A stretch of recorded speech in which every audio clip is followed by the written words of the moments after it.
Hi mga ate, samahan niyo naman ako sa panibagong araw ng buhay ko.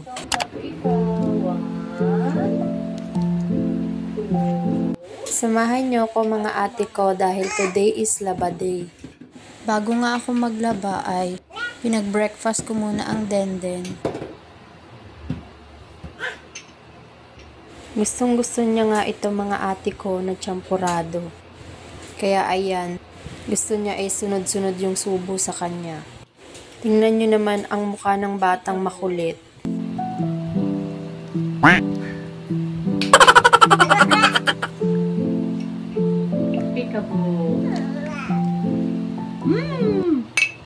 Pagtapos ko nga pakainin ng denden, niligpit ko na muna nga itong mga kinalat niya. Denden ko. Siyempre, bago ako maglaba, kailangan ay may laman din yung aking tiyan.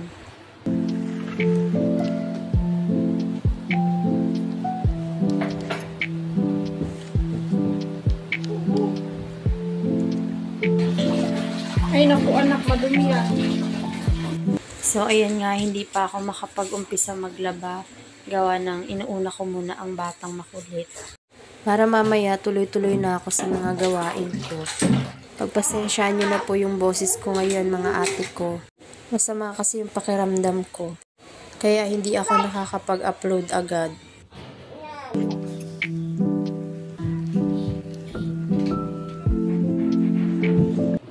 Natapos ko na nga paliguan ng denden. Kaya inaayos ko na itong mga labada ko. Hiniwalay ko lang yung puti sa decolor. Habang nga ako dito busy sa pagkuha ng washing machine.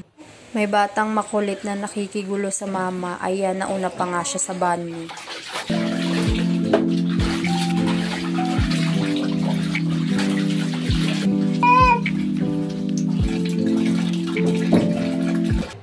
Naglagay nga pala ako dyan mga ate ko ng powder at itong tina or anyel.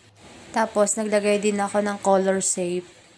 Mas gusto ko kasi kapag nagsasabon ako, dun ko siya hinahalo. Kesa yung sa huling banlaw.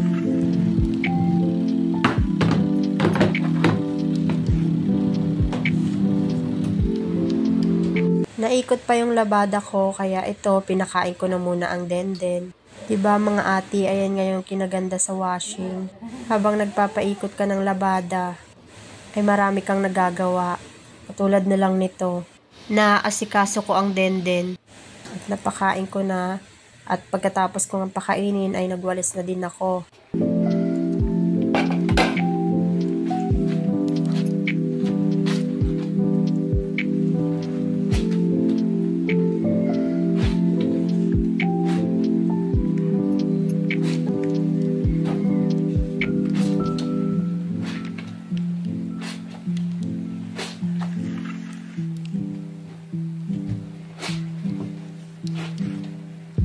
Pagtapos ko nga makusot yung unang salang ko, papalitan ko na din itong bedsheet namin. Sa 1 linggo talaga nagpapalit ako ng bedsheet. At ayan, sinasabay ko siya kapag naglalaba ako. Siyempre mga ate, kapag may ginagawa talaga ako ay hindi mawawala itong batang makulit. Talagang sisiksik talaga yan kapag alam niyang busy ako sa ginagawa ko.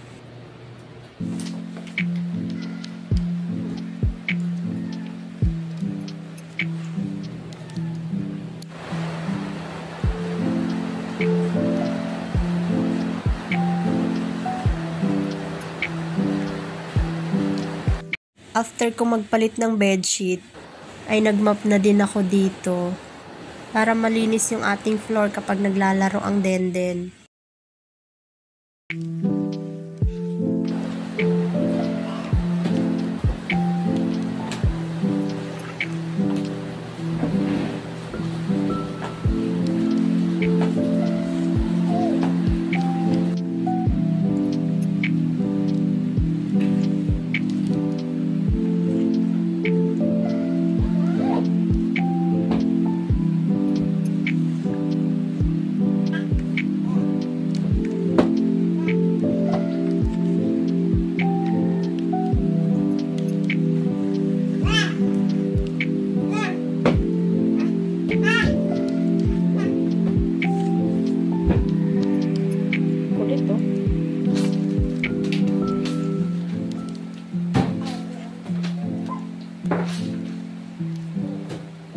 At dahil nagutom ako, let's eat!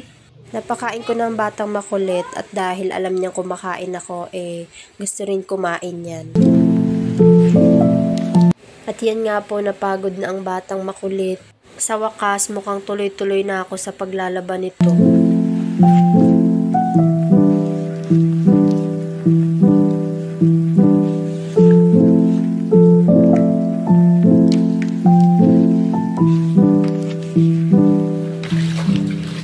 Mga ate, inuuna ko nga palang banlawan itong mga damit ni Denden.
Fast forward nga mga ate, nag-message nga pala si Jom at sinabi niya na nasa labas na nga daw kami mag-dinner.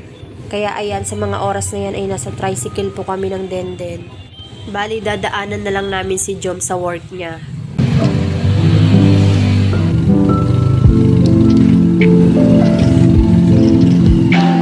Fast forward, nandito na nga pala kami.